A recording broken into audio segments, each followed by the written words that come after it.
The Mueller report. A redacted version of Robert Mueller's report has been released, but congressional leaders are now calling for the full report, including former UN President Donna Shalala. Plus, Columbine chaos. On the eve of the 20th anniversary of the Columbine shooting, one South Florida woman causing chaos in Colorado. When this threat came in, we are used to threats, frankly, at Columbine. This one felt different, it was different. And later on, UMPD Pup. What has four legs, barks, and keeps you safe on campus? We'll introduce you to UMPD's youngest member. I love working with dogs.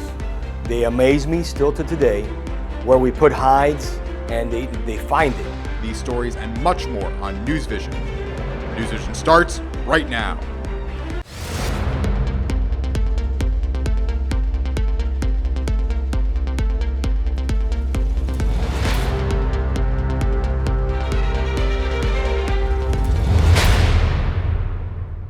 In other words, there was no evidence of the Trump campaign collusion with the Russian government's hacking.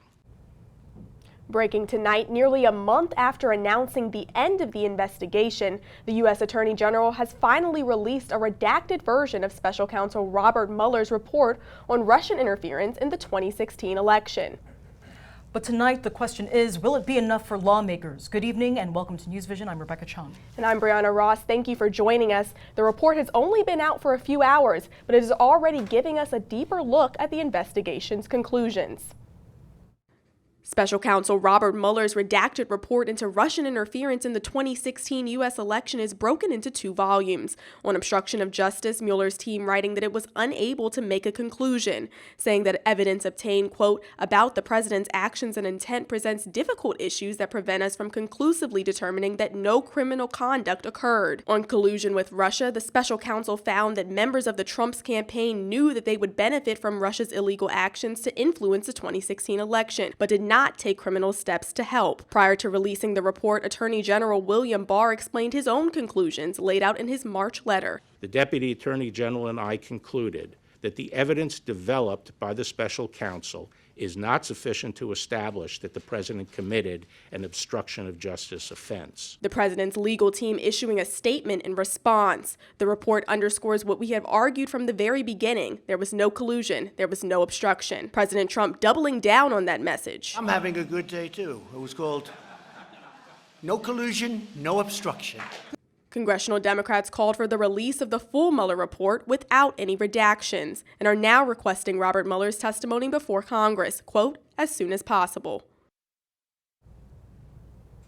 South Florida lawmakers are responding to the release. Former UN President and current Congress member Donna Shalala is calling for the full, unredacted report to be released. And Congresswoman Debbie Mercasel-Powell says Americans should hear from Mueller directly.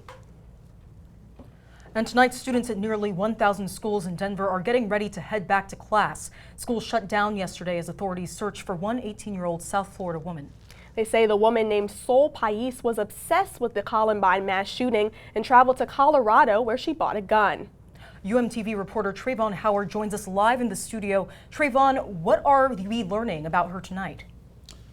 Well, guys, Sol Pais, the 18-year-old Florida native who was suspected of threatening Denver area schools, has been found dead yesterday from a self-inflicted gunshot wound. Investigators found the teen near Echo Lake Lodge after expanding their search throughout the Arapahoe National Forest area. A manhunt in Colorado finally over. We are relieved that the threat to our schools and community is no longer present.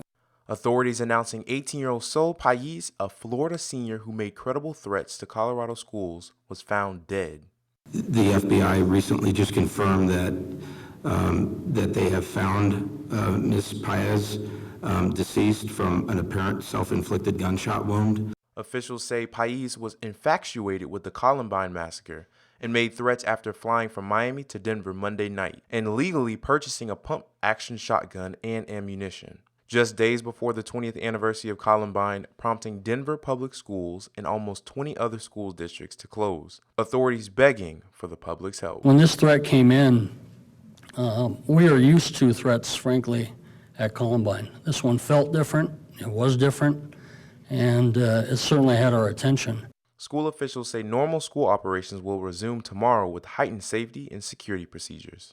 We're not a tourist attraction, and we're not a place for you to come and gain inspiration. I'm Trayvon Howard.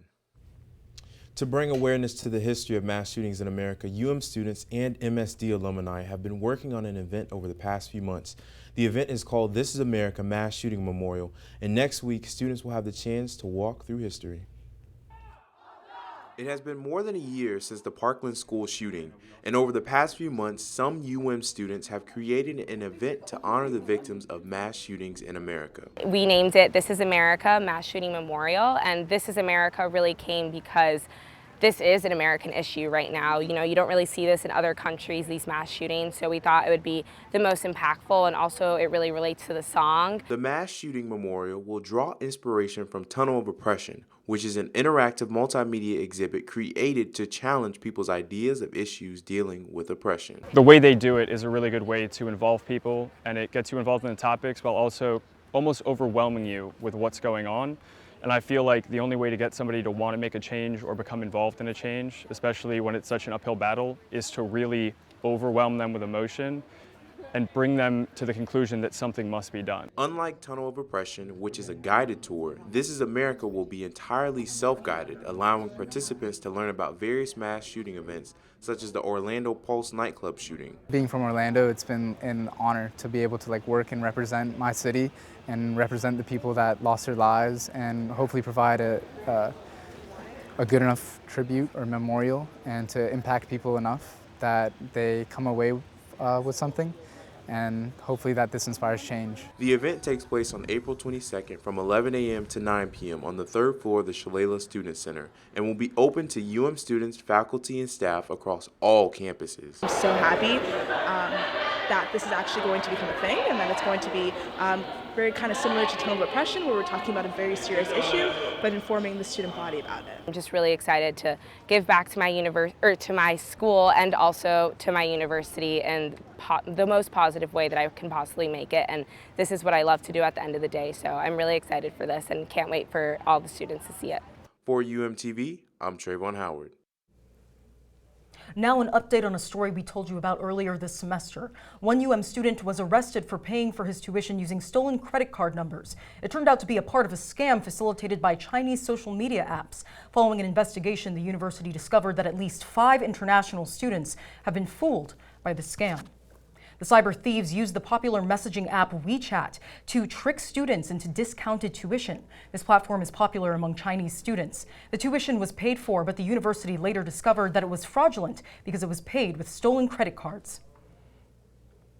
National Security Advisor John Bolton was in Coral Gables yesterday on the 58th anniversary of the Bay of Pigs invasion. Bolton announced new sanctions against Cuba during the visit. The sanctions will allow people to file lawsuits against foreign companies that are on Cuban soil.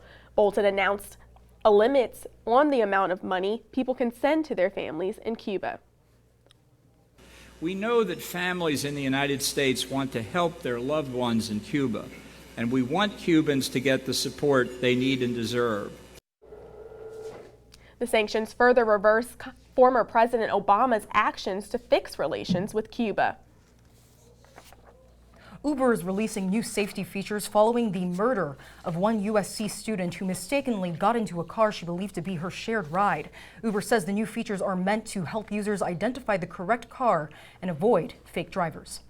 Among the updates is a push alert feature that reminds riders to check the driver and vehicle. The alert will include the driver's name, photo, license plate number, and vehicle make and model. These updates are going into effect today in South Carolina and will be implemented throughout all of the U.S. in a few days.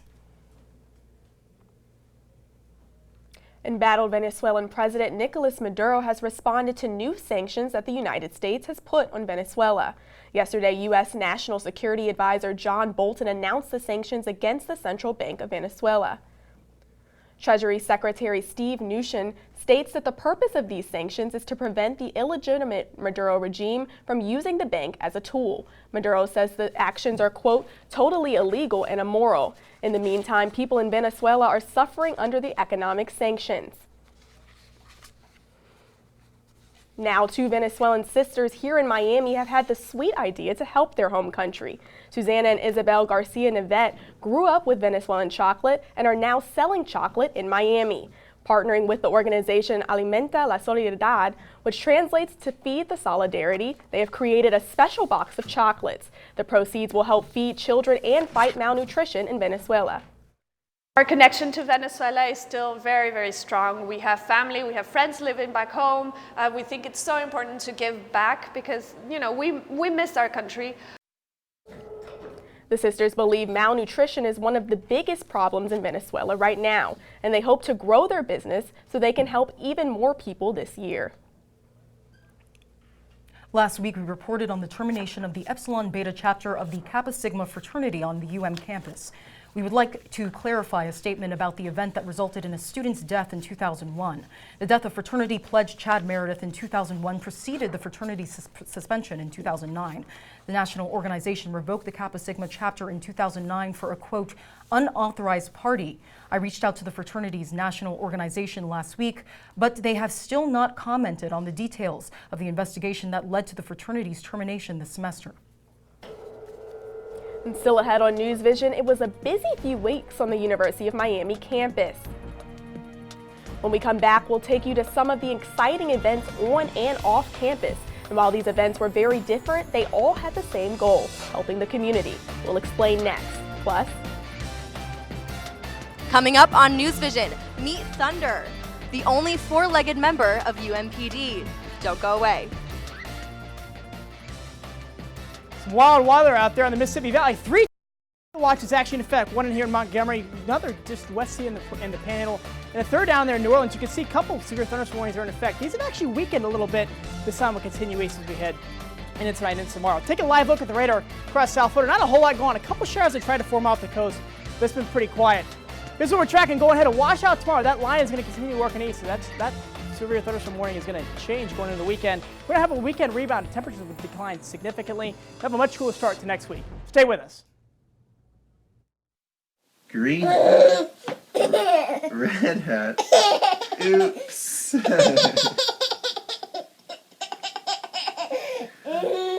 Red shirt, blue shirt, yellow shirt, oops. Yellow pants, red pants, green pants, oops.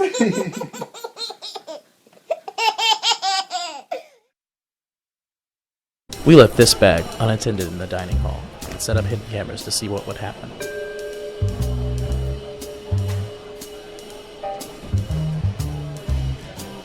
It only took 14 seconds.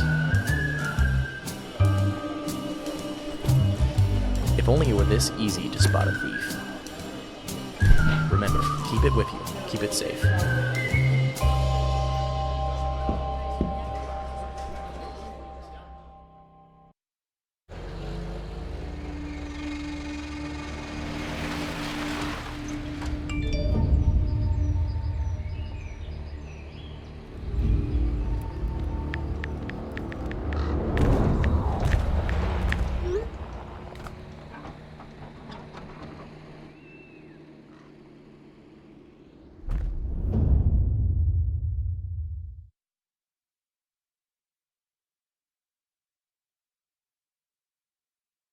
We left these two phones unattended in the wellness center and set up hidden cameras to see what would happen.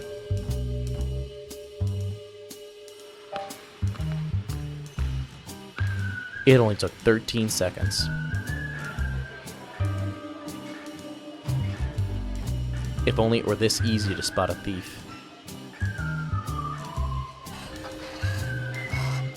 Remember to lock before you lift.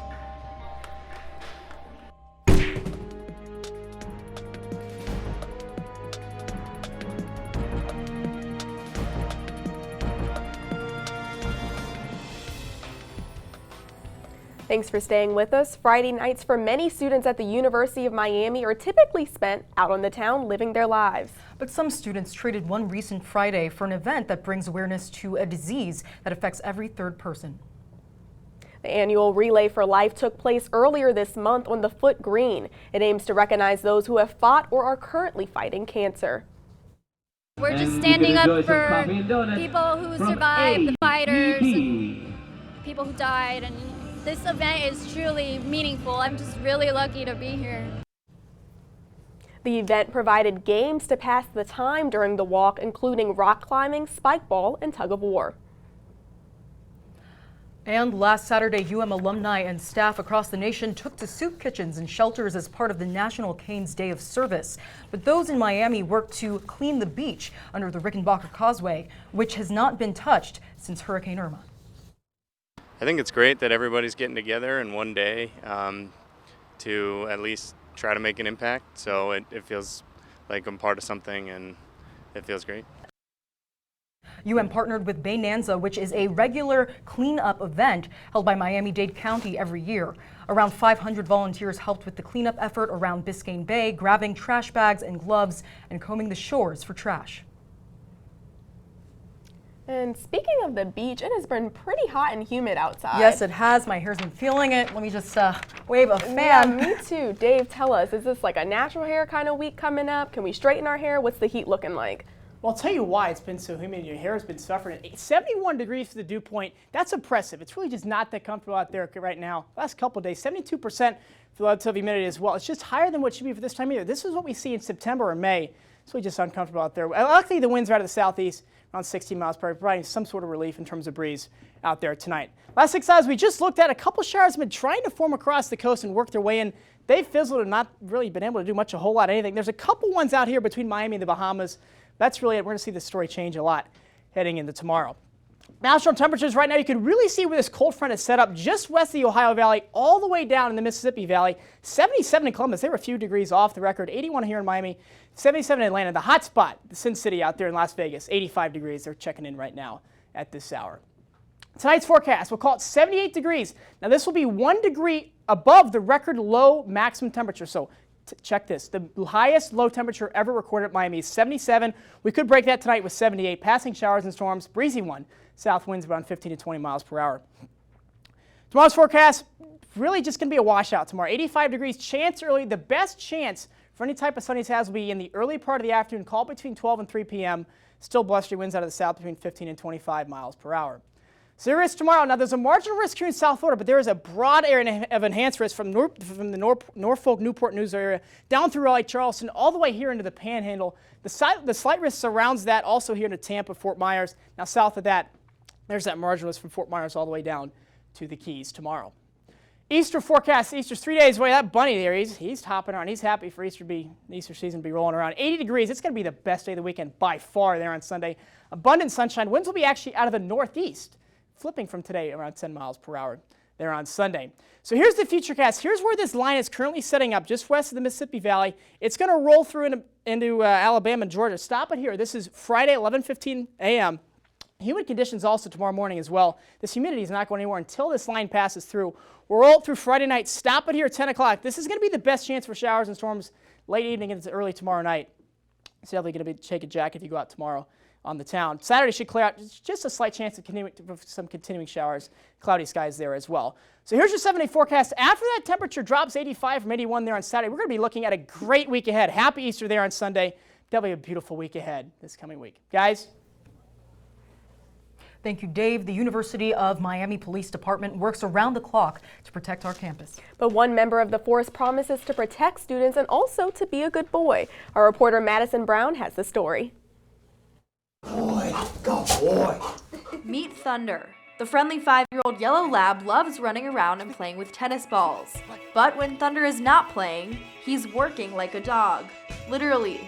Thunder is the youngest and furriest member of the University of Miami Police Department. And he's taking a bite out of crime on campus. Before we had the dog, we had to evacuate a building if there was a suspicious package, call the county bomb squad or the city of Miami bomb squad, and they would then analyze the package and determine it's safe or not. The dog does that real quick. Thunder joined UMPD about 3 years ago, and he has been by Officer Gutierrez's side ever since. I love working with dogs. They amaze me still to today, where we put hides and they find it. To test out Thunder's detection skills, Officer Gutierrez and I hid a fake explosive in my backpack. Thunder smelled it in the room instantly. He ran and sat down in front of the bag and waited for his reward, a tennis ball. If I bring out the tennis ball, he's gonna go crazy. But the job puts Thunder to the test in real life on a daily basis. We were called over at admission. Apparently, some parent came in and they left 3 bags right there in admission. They had a tour going on, a student tour, and they called us. Hey, you know, there's been 3 bags here. They've been unattended for about an hour. Thunder came to the rescue. He didn't find anything harmful, but he made everyone feel a lot safer. But sniffing out danger is not Thunder's only job here at the University of Miami. He's dual purpose. He's a bomb dog, therapy dog. The dog is a magnet for students. It allows the officer that's with the dog to have interactions with the students about safety, about campus security, because the dog draws the students towards the officer. I was going to an event and they had to make sure that my bag was all safe, so Thunder came in and was sniffing my bag. It was very nice to see a dog. I love dogs. I have a dog back home, so it's really great. So I met Thunder one day on the Panhandle patio when he was walking with the chief of police, and I asked the chief if I could pet the dog because I wasn't sure because he's a police dog. And he let me, and Thunder was very nice and calm and friendly. Thunder is a friendly face on campus for students, and he's always searching for danger. I think they feel a little safer. Thunder is also more than just a coworker for Officer Gutierrez. They are best friends. I talk to him, he doesn't talk back to me, but he looks at me, I know he's listening. At the end of my shift, I put him in my car and we go home. So then he becomes a pal. Thunder agrees. Reporting for UMTV, I'm Madison Brown. Wow, I love dogs. I can really feel the excitement in this video. I relate. Yeah, I just hope I get a chance to see Thunder before I graduate. I'm adding that to my senior bucket list. No, same here. If I see him on campus, I'm going straight up for him. Yes, me too. Still ahead on NewsVision. Coming up in sports, Grace Smith looks at rankings, signings, and baseball's exciting upturn. Don't go away.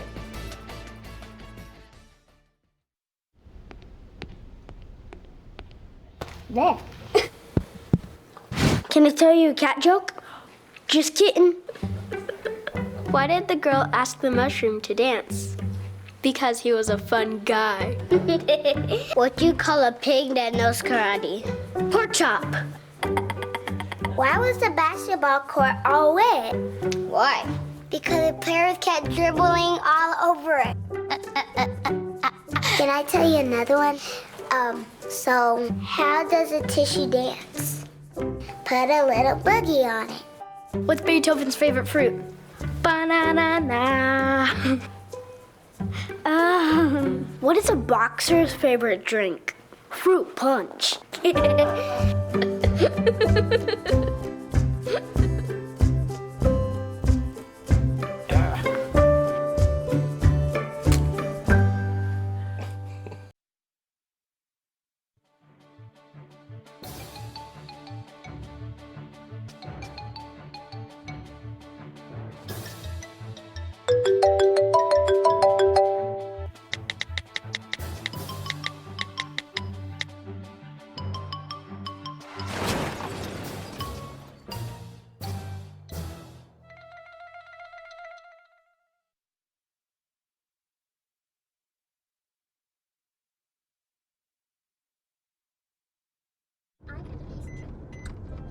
Are your children in the right car seat for their age and size? Is the seat supposed to be forward-facing or rear-facing? Did they move to a booster seat too soon? It may be too late to check when you're on the road. Fortunately, you're on the couch. Car crashes are a leading killer of children 1 to 13. Don't think you know.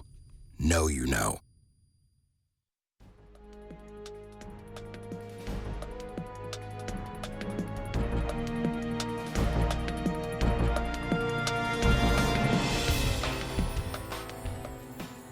Thanks for staying with us. I'm Grace Smith with sports. Just today, the men's tennis team swept their opponents at the ACC Championship in North Carolina. UM won 4-0 while playing Clemson, and this win secures them their first playoff berth since 2011. They'll play NC State tomorrow morning at 9 a.m. in quarterfinals. Heading to the court, UM basketball continues to attract standout players. The women's team announced Wednesday the signing of Melania Johnson-Sidibaba to a national letter of intent. The Swedish guard and forward was a 4-star prospect. The men's team also announced the same day that they signed Harlon Beverly for next season, a combo forward from Montverde, Florida. The signing has moved the Canes recruitment class up to number 25 in national rankings. Canes baseball breaks its midseason curse in a dramatic way, a series sweep against Florida Gulf Coast University. The last game on Tuesday had a final score of 13-4. The final win comes on the heels of Monday's announcement that UM cracked the top 25 of multiple college rankings. Hopefully the now ranked number 23 Canes can carry this energy to Kentucky, where they will face number 8 ranked Louisville over a weekend series. And that'll do it for sports for now. I'm Grace Smith. Rebecca, Brianna, back to you at the desk. Thanks, Grace. Today is National High Five Day, and right now we're all high-fiving each other here at NewsVision. That's right. From wherever you're watching, we're sending you a high five. Our show won a Florida Associated Press Broadcasters Excellence Award for one of our shows last semester. So congratulations and good job, guys.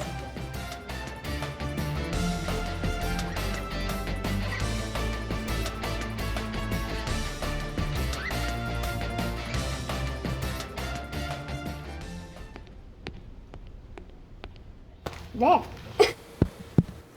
Can I tell you a cat joke? Just kidding.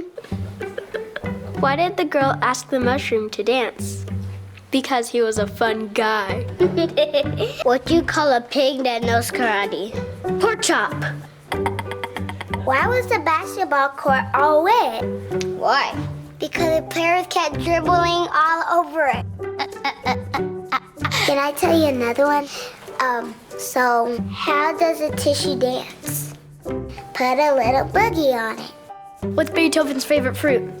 Banana.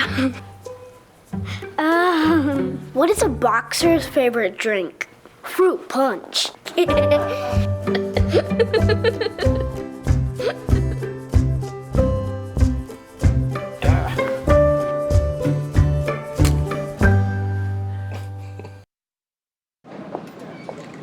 Hi, may I please have an application? Thank you.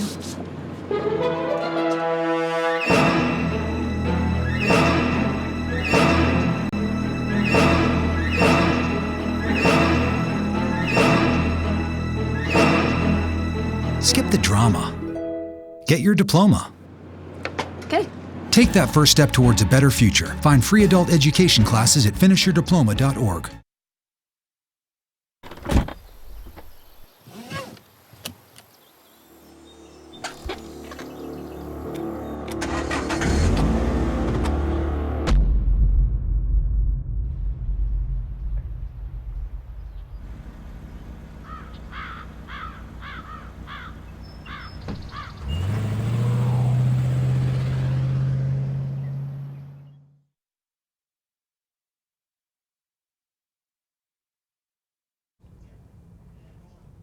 It's a bittersweet day for some University of Miami students as we say goodbye to one of the most influential figures at the School of Communication. Dean Gregory Shepard is retiring and will leave us after this semester. Shepard has been with the School of Communication since 2011. I had the honor of moderating a ceremony earlier today to honor his accomplishments, which included the establishment of our Broadcast Center and Interactive Media Center. UM President Julio Frank was among several prominent guests who attended the event. He will definitely be missed. I for sure will miss him and all of the things that he's contributed to our school. For sure, we wish him the best of luck going forward. His next chapter, of course. Yeah. Well, that's all we have for tonight. Thank you for joining us. NewsVision will be back next week with our last episode of the semester. The special hour-long show starts at 6:30. Make sure not to miss it. Good night. Good night.